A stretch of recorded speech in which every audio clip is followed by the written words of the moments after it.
somehow or another, I don't know how this happened, but I got a development deal at Lorimar. It was Lorimar at the time. I don't think it's around anymore. But a development deal. And so I was trying to figure out what I wanted to do. And what I became fascinated with were these B movie chapter serials. If you'd go to the video store, you could buy Rocket Men from the Moon or whatever, rent it. And, it's like 5 tapes in a box and you'd watch these 1930s, 1940s serials. And I decided that I was going to pitch a series about a movie studio in the 1940s in Hollywood that was on its last legs, and they were trying to make a B movie serial to make their money back or somehow. And so it was going to be a behind the scenes comedy drama about this studio and this movie they were making. And so I did a ton of research, and I think I pitched it a couple places, and everybody was like, "What are you talking about?" And who cares and whatever. So then I got this phone call. The 2 producers at Warner Brothers were meeting with writers, and somebody had gotten a script to their development person, who was a good friend of mine, Susan Avalone, and Susan was working for them at the time, and Susan had brought me in to meet the guys. Jeffrey Boehm, who I knew from Lethal Weapon and Indiana Jones 3, had written those, and Lethal Weapon 2, I believe, or 3 somewhere. Jeffrey was in the sequel business there for Lethal Weapon, and his partner at the time, Carlton Hughes. And Carlton had come from, I believe, an executive position at a studio to work with Jeffrey. And Jeffrey was a feature writer trying to get into television, and Carlton knew television, so they partnered up.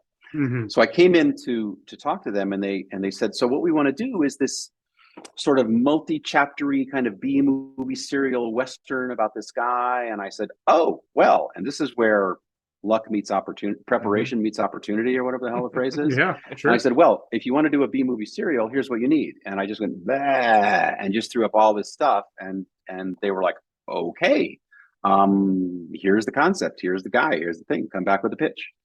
And so I wrote up a treatment and got the gig, and wrote the pilot and handed the pilot in.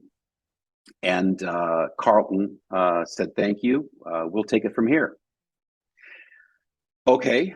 And that's when I moved to Minneapolis, because I had felt that I had sort of exhausted my adventures in babysitting credit at that point. And if I was going to be a writer and I was kind of miserable in LA, I would go back to the Midwest where I was from, and I would just get a house on a lake, which I did. And didn't cost very much back then, and I would just write from there.